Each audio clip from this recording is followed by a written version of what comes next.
Author Donna J. Jodhan presents The Christmas Box Set Number 2. If you have not yet listened to Donna's 12 Days of Christmas Box Set Number 1, then you owe it to yourself to do so. This box set is made of 12 wonderful stories for the Christmas holiday season. They are all filled with mystery, suspense, and they all have happy endings. Now, Donna presents her second 12 Days of Christmas box set, 12 stories with wild imaginings. Donna paints pictures of hope, peace, and a bright future for the world. She develops amazing stories that will warm and thrill the hearts of the listener. Sit back now and enjoy Donna's 12 stories. You can email your thoughts and feedback to Donna at donnajodhan@gmail.com. Merry Christmas and happy holidays to everyone.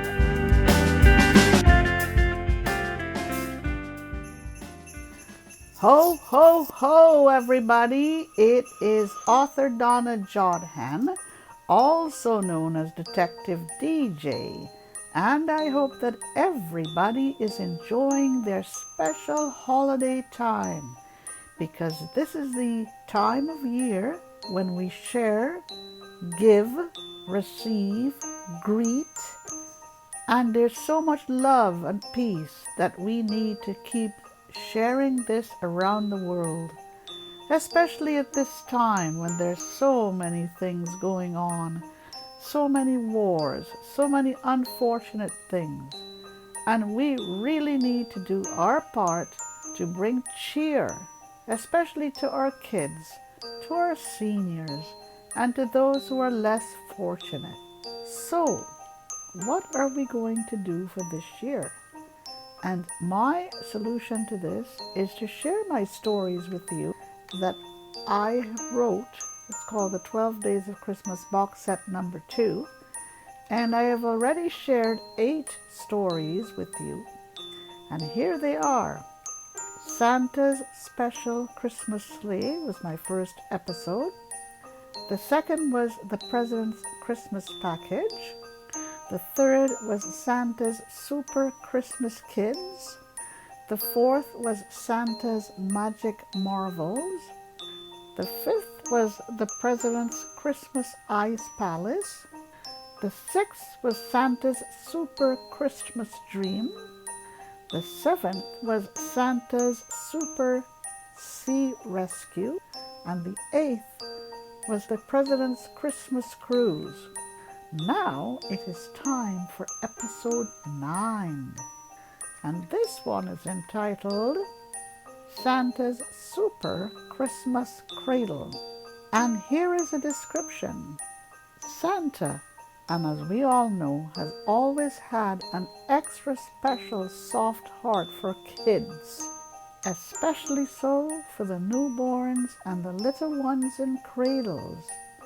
And Mrs. Claus, his wife, is really no different.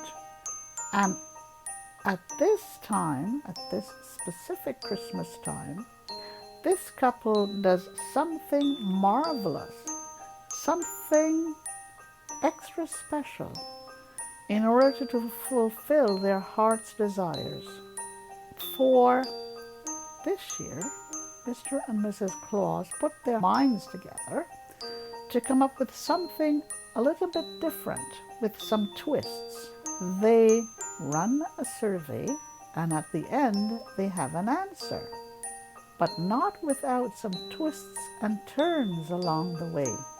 Santa and his wife need to overcome some adversity, and someone needs to come to their help. Someone needs to rescue them before everything could end in total joy and happiness. Okay, let's get started. Part 1. Santa's Worldwide Survey.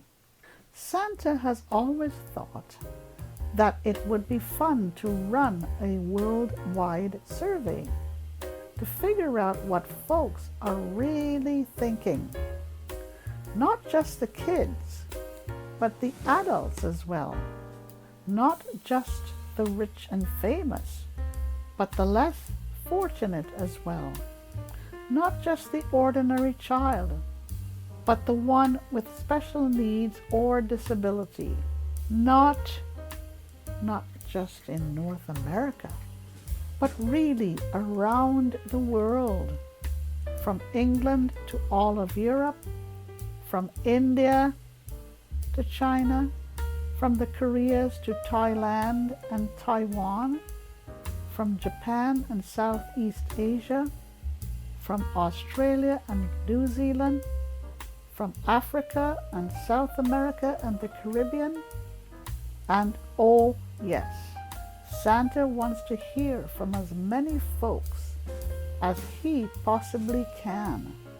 Santa has also taken the bold step of even surveying the world leaders. And this is going to be very tricky, because you know those world leaders. They could either cooperate or simply choose not to cooperate. But we know that Santa has some very secret ways to get what he wants. And this will be no different. Stay tuned. Now, this means that Santa has to find a way to get his survey out, to circulate far and wide, to ask the right type of questions, to be able to analyze the responses, and most of all, to come up with a plausible work plan. Oh yes, lots to do, but Santa is very prepared. And Mrs.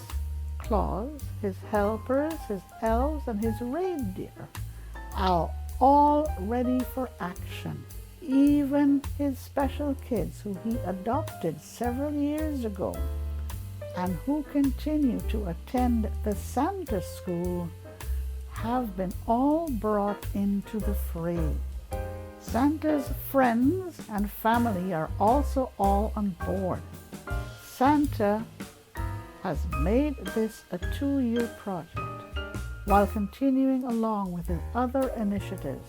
And surprisingly enough, he has managed to keep everyone together. Santa and his team have designed and created a very snazzy survey.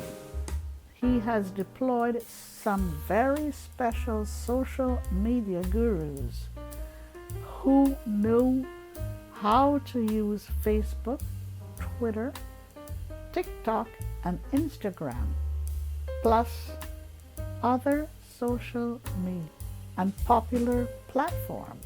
And he has even managed to obtain the cooperation of these companies from their CEOs. And we will say that these CEOs are all very, very anxious to gain popularity on behalf of their companies and to raise their profiles as they want to take part in this very unusual initiative, because they believe that this could bring not just benefits to their respective companies, but as well to show how humanitarian they are to the world. For this initiative, Santa has enlisted the help of his very high-profile friend, an investigative reporter, Kris Kringle. And he is the president of the International Kris Kringle Foundation. And Josh Reisman, who is also one of the most world-renowned international investigative reporters. And of course, his friends Marco and Nicholas, who live at Bobbin Square. Santa has managed to post scouts any and everywhere, and now he starts to circulate his survey on social media, all across the internet, the newspapers, on TV and radio, and soon requests for interviews start pouring in. Here is where Santa excels best at what he does. For in short order, he manages to convince some of the world leaders to be spokespersons from the King of England and the Prime Minister of England, the Presidents of the United States, France, and the Chancellor of Germany, the Emperor of Japan and the Prime Minister of Canada, leaders from Europe, Australia, and New Zealand, Africa, Asia, and even third world countries, to even the presidents of Russia and China, and even the president of the Ukraine, and the Pope, and more world leaders soon follow. Wow!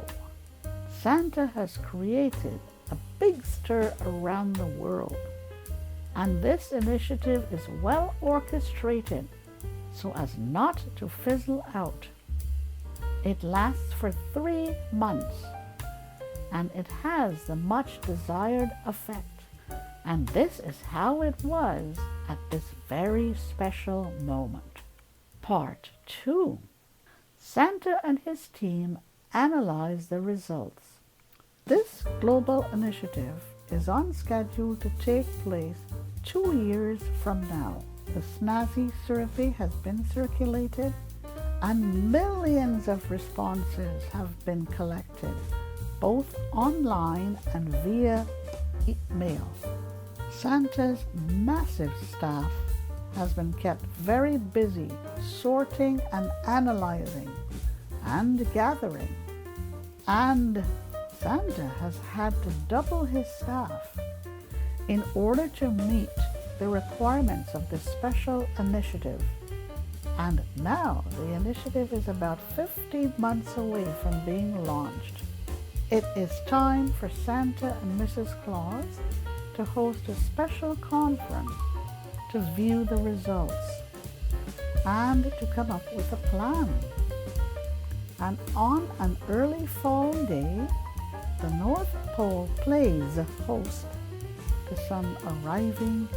The Clauses make this meeting a very small gathering because Santa believes that small gatherings get things done much more quickly and efficiently than those larger groups. Santa also wants to limit this gathering to very trusted friends and allies because he is very aware that somewhere out there those so-called 3 wise men are just waiting to pounce and to disrupt and put this initiative in harm's way. We already know what these 3 wise men are capable of doing or trying to do, and it is better not to take any chances. But we should also remember that they are very capable indeed and have their own devious allies everywhere.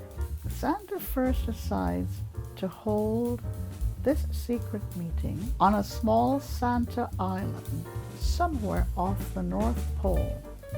It is very secluded and very pretty at this time of the year, but he has to scrub this plan when his guards spot an unfamiliar boat lurking off of this island. It turns out, however, that it is only a pleasure boat gone astray. The meeting is then held in the foothills of a nearby community, and it lasts for 2 days. Santa and their friends spend their time debating the results, and after some very meaningful discussions, they are able to come up with a possible initiative. It was not an easy task to perform this analysis, as the number of responses was simply overwhelming, and the number of notable causes for consideration was also overwhelming. Moreover, many of the causes were so notable, and Santa and his team wanted to make sure that the final cause, when chosen, would be one that the world could get behind. They also knew that, of course, There would be those naysayers, but Santa was used, and he was more than ready. And the final decision, but he would always consult his inner circle before announcing it. His wife and his family and those trusted friends, Chris Sprinkle and Josh Reeson, and his family made up the inner circle. Just as the meeting was about to wrap up, Santa's guards managed to stop an intruder, and they learned that she was working for the three wise men. They were not sure how much she had managed to learn, and they could only hope that it was not much. And this is how it was at this very moment. Part 3. Shaping of a master plan. There were 4 important questions for this group to answer fully. What to offer to the world? A present that brought lots of joy and happiness to those receiving it and to those who would benefit from it. To whom? To those who needed it most. And it was overwhelmingly decided that it would be to the youngest citizens of the world. This is what the global survey had also overwhelmingly confirmed. How would it be given out? Via a variety of ways, ranging from agency to drop-off presents, and from world leaders to media outlets.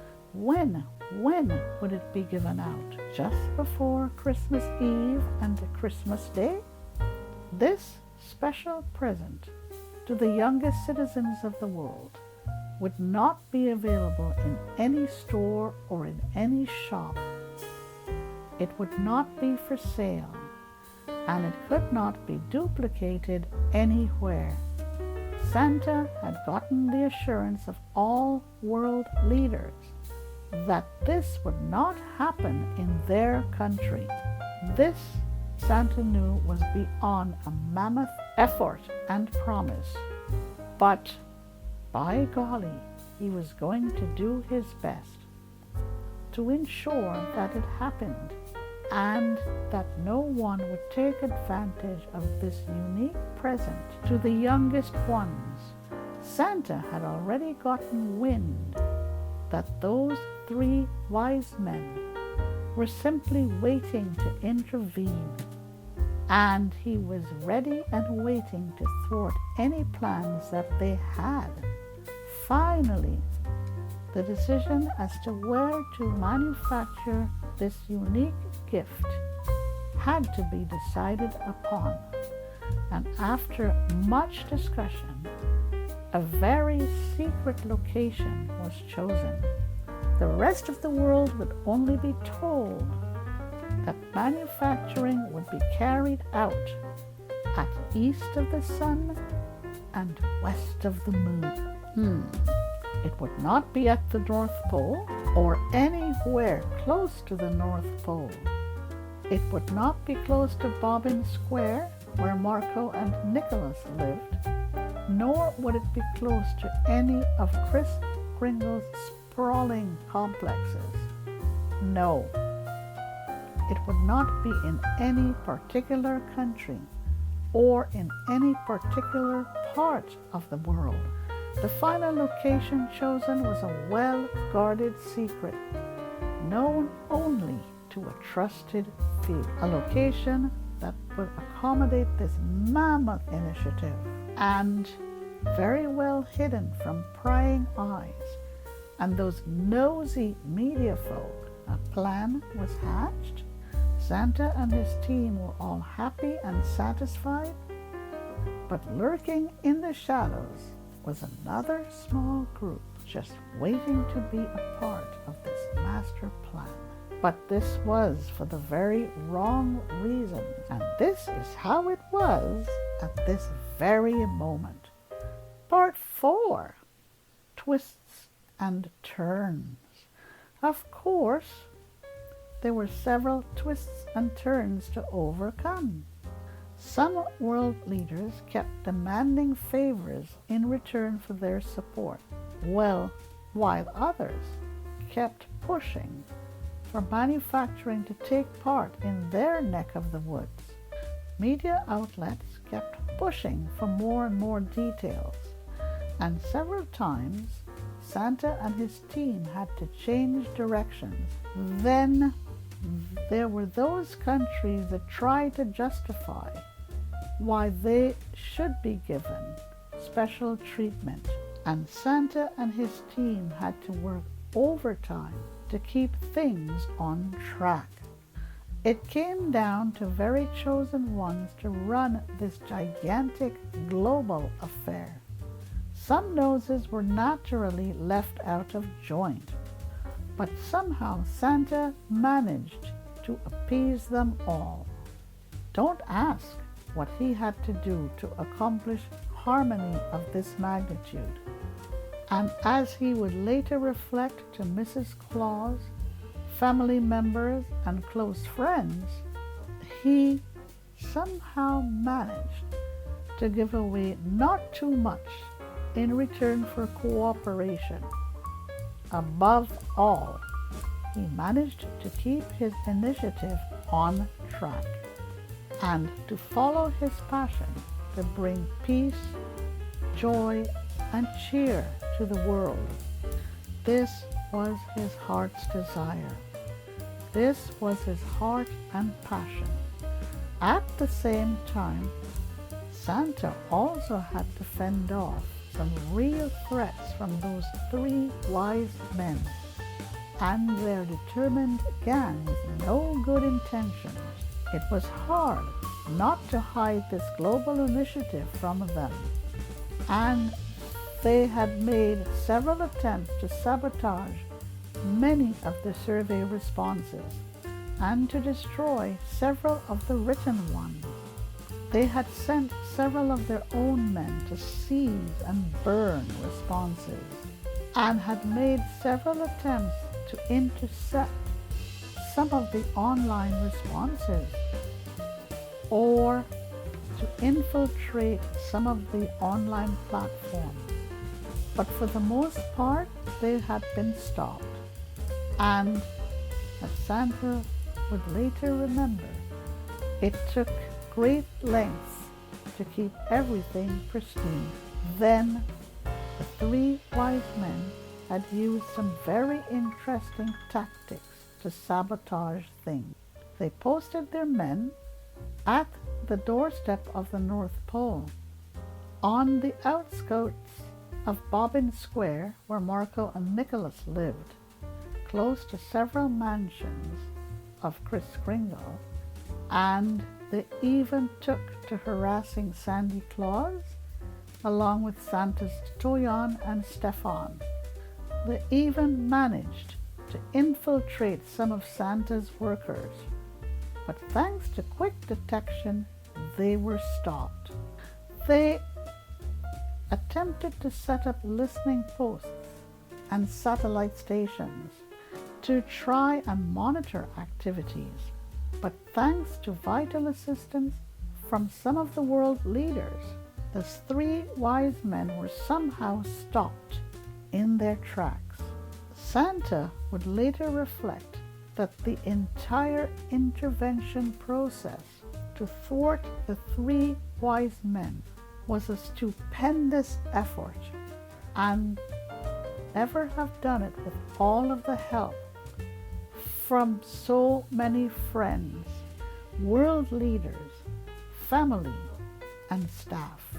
However, Santa knew in his heart that it would only be a matter of time before these three wise men were able to do something horrible. So the goal here was to minimize what they could do, and this is how it was at this very moment. Part 5. Santa's Roadmap. So the location of the manufacturing was decided upon. The product specs were agreed upon, Security was put in place, and now the initiative would begin in earnest. But 15 months before the due date, Santa also had to ensure that his own regular initiatives would continue. And for this, he had depended on Sandy Claus and his cousins, Santa Stoyan and Santa Stefan, to help him do this, along with his trusted friends, Chris Kringle, Josh Reisman, Marco, and Nicholas. And the official launch took place on a late September morning, not at the North Pole, but at the location that was dubbed East of the Sun and West of the Moon. For this was what many were led to believe. The launch was low-key, and the media almost missed it. But at the last minute, it was televised around the world. First things first, the pre-activities had to take place, and it showed Santa and his family walking towards a jumbo jet, surrounded by big, beefy security guards, wearing the uniforms of several countries. Flags of these countries fluttered on flagpoles surrounding the runway, but no one could really tell where this runway was located. Then a shot of a gigantic area filled with materials, buildings, and other things and vehicles was shown by media outlets. All that the viewer could see was that this area extended from miles and miles and miles. Fields of flowers and lush meadows. An image of a deep blue sky was shown, and another image of a blue horizon followed. And then the viewers saw another image of a deep blue ocean with the surface as smooth as glass. Then a golden sun shining down, and then finally a smiling Santa holding hands with Mrs. Claus standing at the doors just before they closed. All of these images were carefully crafted and displayed, and carefully crafted so that no one could really tell where they were taken. Only a very few knew, and they were meant to hide the real location of the actual launch. The final image was that of the jumbo jet, rising gracefully and quickly disappearing into the clouds. That was it for now, and this is how it was at this very special moment. Part 6. Santa reaches the workplace. All on board were prepared for a long and interesting journey, and the jumbo jet would only take its passengers part of the way. The captain made sure that everyone was made comfortable, and soon the air hostesses were serving a sumptuous meal. Everyone ate heartily and then settled back to enjoy drinks and movies. Some watched the movies, but many, including Santa, slept. However, Santa did manage to do some work on his laptop before falling asleep, and during his sleep he had begun to snore, and Mrs. Claus had to nudge him to wake up. Santa took some teasing from those around him. The jumbo jet journey took about 5 hours, and Santa and his family and friends noticed that for the most part, the jumbo jet had traveled across deserted lands and oceans. Of course, Santa had been given a map of their route, and he had only shared this with his wife and family.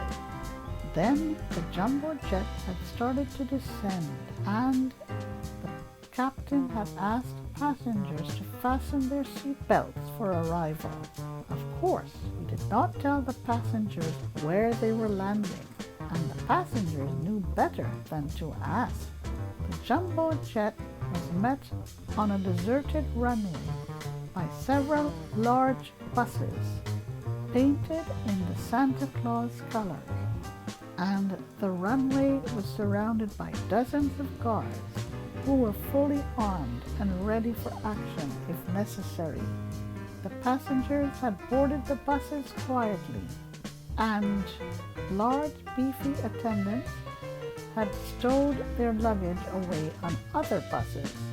Then the convoy was off and driving quickly across a deserted highway with lush green fields on either side and lakes in the distance. The bus ride was not very long, and soon the passengers were disembarking and being led to a very large train, one that was an absolute sight to behold. As Santa and his friends and family would later reflect, it was a train, the likes of which were never seen before, simply for its appearance and capacity, magnificent, sleek, and shiny. A train that definitely warranted pictures to be taken, but the passengers had been told beforehand that no pictures would be allowed to be taken until they arrived at their final destination. And even so, all pictures needed to be vetted before they would be allowed to be posted and circulated. Of course, Santa and Mrs. Claus knew everything about everything beforehand, and they knew what was going to happen at every step. But did they really? And this is how it was at this very special moment in time. Part 7. The Special Sky Train. The shrill of the whistle was followed by a gentle jerk of the train, and then it was off. Passengers stared through the window as the train slowly departed from the deserted station, picking up speed as it left the station, and then it was on its way full steam ahead. Everyone received thick, flashy folders containing lots of information. Santa and Mrs. Claus walked through the aisles, handing these out. And Sandy Claus and Santa's Stefan and Stoyan helped to distribute these, and they were quite thick, with lots of information for the passengers to read and instructions to follow. The folders had to be loaded onto trolleys, which Santa and his helpers pulled through the aisles. And as most of them had started to wonder, they did not really know where they were being taken. But they all trusted Santa and knew that he would never lead them the wrong way. And each of them had voluntarily and readily decided to go forward with this mission. They had readily volunteered for this top secret mission. The passengers had learned that the train was well fortified with lots of stores and food for a 3-day journey, and it was estimated that there were about almost 1,000 folks on board. That included both workers, staff, and Santa's special helpers and team. Each passenger was assigned sleeping areas as well as areas for doing work other things. And there were tables for doing their work, and a washroom and a shower. This was much luxurious and greatly resembled a hotel room. But the area was very compact, with just enough room to carry out the necessities. Of course, there was Wi-Fi service, but alas, there were no televisions. Radio reception was not of the best. Instead, there was piped music throughout the train and movies in certain areas where people could watch. The dining areas or the dining cars were well equipped, but a little bit on the small side. And passengers had to book times for their meals. The servers and the attendants were all smartly dressed in red and white Santa, and there was a small medical staff on board. Finally, there was a small lounge where folks could meet and chat, and there were some tables for playing cards and other board games. The passengers had been told that altogether their time away from home would be about a month. It was now early October, and if all had gone to plan, they would be making their return journey in early November. However, some of them would make their return in early December, and then a fresh set of folks would be making the same journey in early December, replacing the departing ones. And these rotations would continue on a monthly basis until the end of the summer the following year. The target completion of this gigantic global project was scheduled for Labor Day of the following year, and Santa and his team would take turns coming and going, and to monitor progress and to make sure that everyone was doing well. Santa's main goal was to make sure that his own annual missions would be on track, but at the same time to keep a close eye on things at east of the sun and west of the moon. And this is how it was at this very moment. Part 8. Santa runs into trouble. And as they say, something was bound to happen sooner or later, no matter how much planning took place and no matter how many precautions were taken. It all came down to a possible Mother Nature sense of humor. And as Santa would later reflect, this is exactly what happened. And when it did happen, Santa's team had to scramble very quickly and to spring into action to save the day. There were about 10 more months to D-Day, as Santa would refer to it in his neck of the woods, this being the day for the launch of the gigantic global gala. And on a late February winter's day, when snowbanks were still quite high and the winds were still very cold and chilly, Santa had decided to take a walk on his own, as he had wanted to clear his head as well as to get some fresh air. Santa had decided to visit his friends Marco and Nicholas at Bobbin Square, and for the past few days he had thoroughly enjoyed meeting with folks at Bobbin Square, and as well visiting with the Sumner and Gleason families.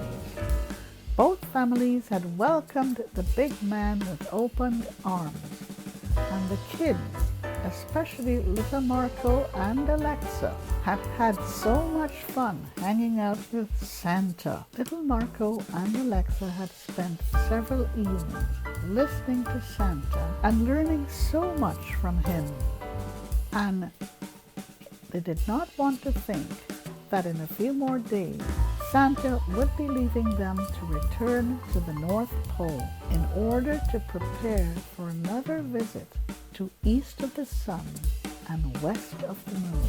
Santa had regaled everyone with stories of the complex at east of the sun and west of the moon, making sure not to give away any secrets. And he had also spent a lot of time with the other kids at Bobbin Square, playing with them, teaching them, and just hanging out with them. Santa had been there for almost a week now, and he had planned to stay for a few more days before leaving to return to the North Pole, and then traveling to the base at east of the sun and west of the moon. Santa had turned down offers from the kids to walk with him and had started out on his solo stroll, heading to some of the trails where he hoped to gather his thoughts, clear his head, and to re-energize himself. The sun had already started to set, and Santa had promised his hosts that he would not take a very long walk. But when after an hour he did not return, Marco and Nicholas had started to worry a bit. After another half hour and Santa had not returned, Marco and Nicholas had started to get really concerned and had begun to try and reach Santa on his special cell. Santa did not answer his cell. And soon Marco and Nicholas had decided to go looking for the big man. Somehow, Santa had found himself in a clearing, surrounded by some very nice-looking leafy caves. They looked like some leafy-type caves, and he had decided to go exploring. And he had entered one of these caves and had turned on his powerful flashlight, which he had taken out from his kit, which he always took with him when he went on walks. And soon he was looking at some beautiful wonders of nature. Santa was looking at various formations, or various patterns of rocks formation, wild plants and flowers, and beautiful waterfalls, and so many other creations of nature, so magnificent to behold. Soon Santa became lost in what he was seeing, and then he had started to grow tired, and the pungent fragrances of flowers had begun to make him sleepy. Santa knew that he had to get back to his hosts, but he had started to struggle to stay awake. Santa decided to sit for a bit on one of the lush green banks, and soon he was nodding off. Hence he did not hear the ringing of his cell phone. Instead, he had started to dream, and this is how it was at this very moment. Part 9. Santa is rescued. And while Santa dreamed, Marco and Nicholas had started to look for him. The two dads took the older boys with them, Tristan and Creason, and Little Dick and Scotty. They also brought Flair and Flambeau with them, as these two special dogs were no ordinary dogs. They had been trained as guide dogs and rescue dogs, as Nicholas had been insistent that they be trained. As Nicholas was vision impaired, he felt that it was important that Flair and Flambeau should be ready should he ever need any help. They were the family dogs of the Sumners, but they might have also been the family dogs of Nicholas and his family. So this party of 6 had set out. Brothers Little Nick and Scotty and their dad Marco taking one path with Flair, and brothers Tristan and Creason, and their dad Nicholas, taking the other path with Flambeau. They decided to use Santa's intended trail to start with, but they were very mindful that Santa could have wandered elsewhere.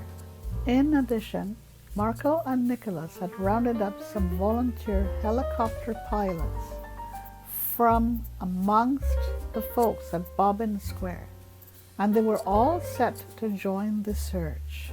The searchers had searched for Santa for over an hour now, and thus far no success. The small groups had kept close communication with each other and with the helicopter pilots. Flair and Flambeau had gone about their business with gusto and zeal, but they too had not turned up any leads on the whereabouts of Santa. The sun had set for about 3 hours now, and the temps had begun to drop markedly. It was now at the freezing level, and Marco and Nicholas had begun to really worry. They had decided to put coats and boots on the dogs so as to keep them as warm as possible. Everyone was wearing full winter clothes, parkas, boots, and gloves, and they were also aware that Santa was not wearing proper winter clothes. Yes, he was wearing a winter jacket, but his boots may not have been warm enough, and he had not been wearing a winter scarf or hat when he went out. Santa was jolted awake by feelings of coldness, traveling from his toes and moving up to his knees. He had awakened, stretched, yawned, and had rubbed his eyes. And then slowly reality had started to set in. As he had sat up slowly, he realized that he had no idea where he was. Santa was normally known not to panic easily, but now he had started to feel pangs of panic creeping in.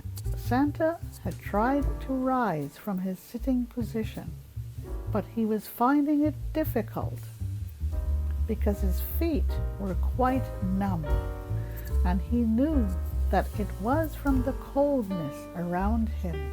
Santa reached for the cell in his kit, but he quickly realized that he could not find a connection. For some reason, the battery was dead.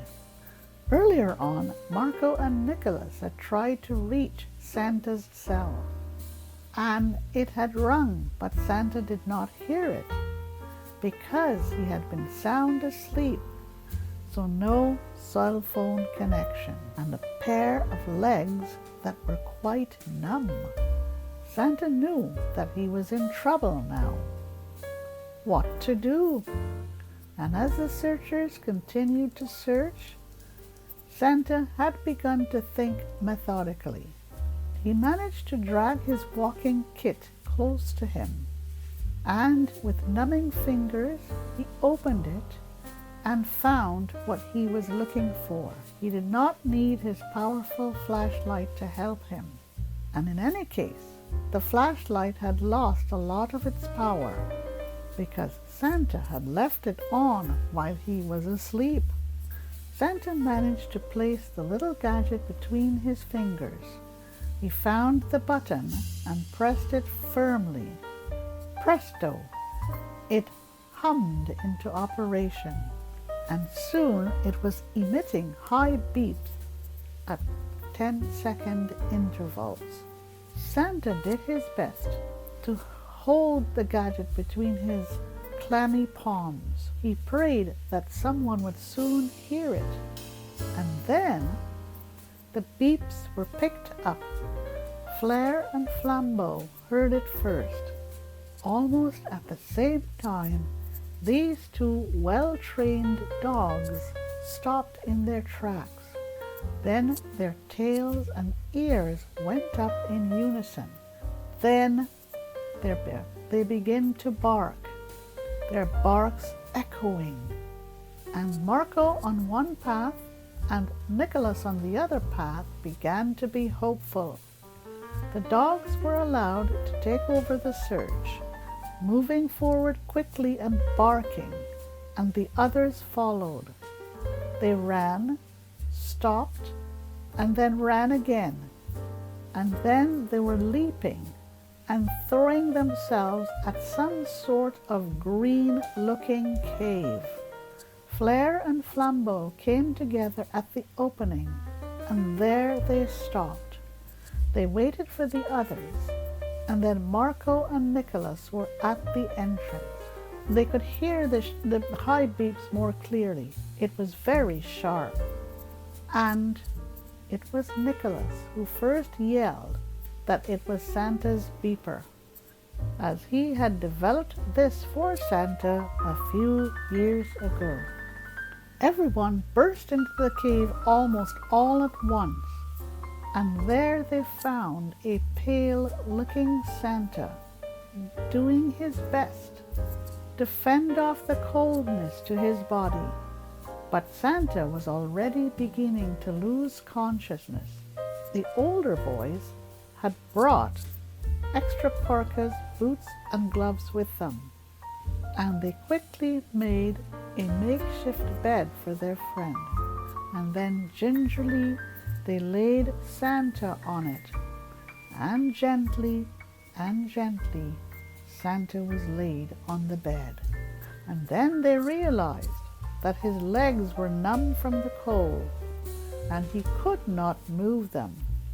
Marco and Nicholas had set about to make a small fire, taking care to make sure that they did not catch the ends of any of the plants close by, and the rescue helicopters were summoned.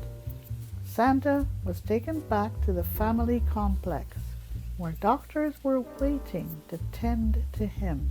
Santa would remain with the Sumners and the Gleasons for another week before being allowed to return to the North Pole, where Mrs. Claus, the elves, the helpers, the reindeer, and the kids all waited anxiously, and of course Santa's own dogs, Yelly and Hamish.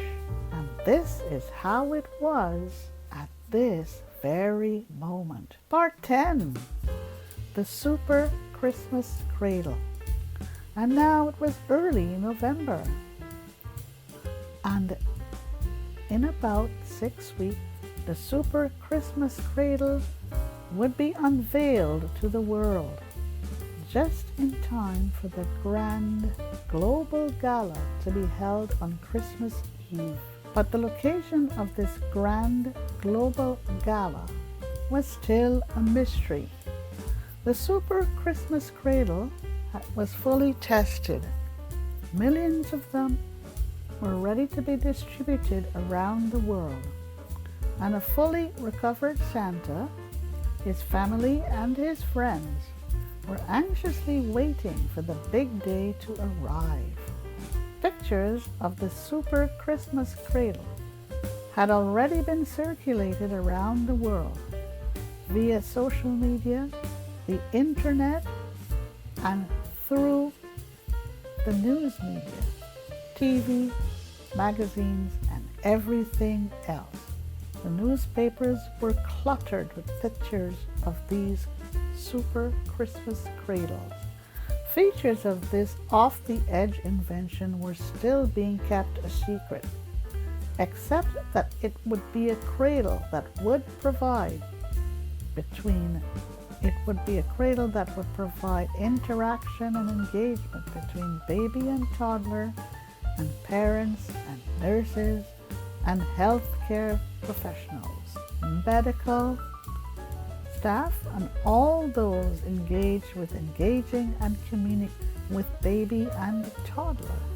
The world leaders kept to their commitment and acted as spokespersons for the unveiling of this invention, and many of them had managed to put their differences aside and posed with each other for grand photo ops, so that the world had to get used to the President of Russia posing with the President of the Ukraine, the President of the United States posing with the President of China, President or Prime Ministers of Canada and England posing with Presidents of Russia and China, leaders of Europe and Australia and New Zealand posing with leaders of Russia, China, Iran, and Saudi Arabia. And on it went for the next few weeks. The Pope and the King of England also got into the act, and the world simply could not believe what was happening. To the naked eye, the Super Christmas cradle looked like any other ordinary cradle, large enough to accommodate a newborn baby and toddlers to 2 years. However, features of this bleeding edge invention would be unveiled at the Grand Global Gala, and the location from where it would be unveiled would be kept a top secret. And this is how it was at this very moment. Part 11. The Grand Global Gala. And the day was finally here. Ah, yes. Christmas Eve dawned bright and prosperous. Very early on this morning, millions of cradles were being distributed across and around the world. The world was treated to images of sleighs and helicopters, drones and aircrafts of all sizes, ships of all kinds and sizes, along with boats, all working to distribute Super Christmas cradles far and wide. Pictures of Santa, Mrs. Claus, and their reindeer driving sleighs, and the world leaders driving their own limos to distribute these Super Christmas sleighs, Christmas cradles, I should say. Santa's family and friends also got into the act, and images of the dogs Flair and Flambeau pulling sleds, and Santa's own dogs, Yelly and Hamish, doing the same, were distributed far and wide. These sleds were all overloaded with Super Christmas cradles, and then the moment had arrived. And then it was time to reveal to the world the top secret location of the Great Global Gala. And who else better than our beloved Santa to do this? There he was, surrounded by Mrs. Claus, his family, and his friends, elves, reindeer, and helpers, his beloved dogs, Santa's special team, snowbirds, dolphins, mermaids, and lambs. And oh yes, the world leaders being brought in by satellite links from their own country. And then, without any fanfare, the lights were momentarily dimmed, followed by a long drum roll, and then the unveiling of the top secret location. Yes, the moon shone brightly, and all of the party goers were standing on the moon, smiling, waving, and giving high fives to each other. And the world leaders were doing the same through their own satellite links. And then Santa had let out his characteristic ho, ho, ho, followed by everyone around him shouting, "Hello, world!" was followed by helium balloons rising in the sky and confetti being spread everywhere, fireworks shooting high into the sky, and pictures of the moon being shown in the background. Moon dancers came out to celebrate, and they were all doing Michael Jackson's Moon Dance. The music was loud, rich, and lively, and then Mrs. Claus and Santa Claus began to do a moon waltz, and everyone else in the party followed. And then the world leaders had begun to chip in, showing off their own dancing skills with their partners, because they had practiced their dances long and hard, and their rehearsals had taken place on the top secret hideaway. Ice skaters and skiers joined in, and even a scene of a beautiful ocean shone on the moon, with surfers and swimmers showing off their skills. Many racing cars could be seen racing around on a large track, and then scores of doves and swans could be seen flying high into the sky. What a scene! Parades, dances, and so much to take in. Floats and trucks with those loyal workers who had worked so hard to make it all happen. The ones who had traveled so far to work on this grand global gala. However, the last 2 years, and to build millions of those super Christmas cradles, they had all given up their time to travel to the moon to make it happen. And this is how it was at this very moment. Part 12. As the world looked on, the world had later reflected that nothing like this had ever happened before. It would go down in history as when the world came together. Cooperation, commitment, dedication, and what else? And what made these super Christmas cradles so special? Very simple. Just these features made these super Christmas cradles so special. Parents, guardians, medical staff, and social workers, and all those engaged in communicating and engaging with a baby or toddler could now do so through this bleeding edge invention. The super Christmas cradle could be used to teach baby and toddler all about feelings and needs, and feelings and needs could be recognized much more easily. The super Christmas cradle would be used in so many different ways to engage and communicate, as a teaching tool and as a better way to improve medical needs and innovation. But most of all, it would become the new way for baby and toddler to communicate with the rest of the world, and to be able to have nice new beds, warm and cozy, pleasant and enjoyable.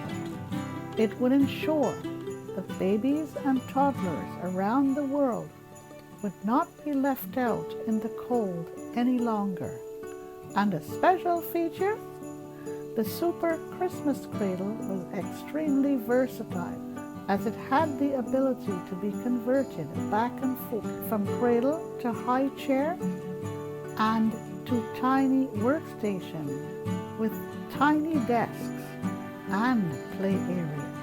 And the party on the moon continued well into Boxing Day, with Santa and his party goers simply ripping it up. The end. I hope you enjoyed this specific episode, this special episode. I hope that everyone is having a great holiday time. Santa's super Christmas cradle.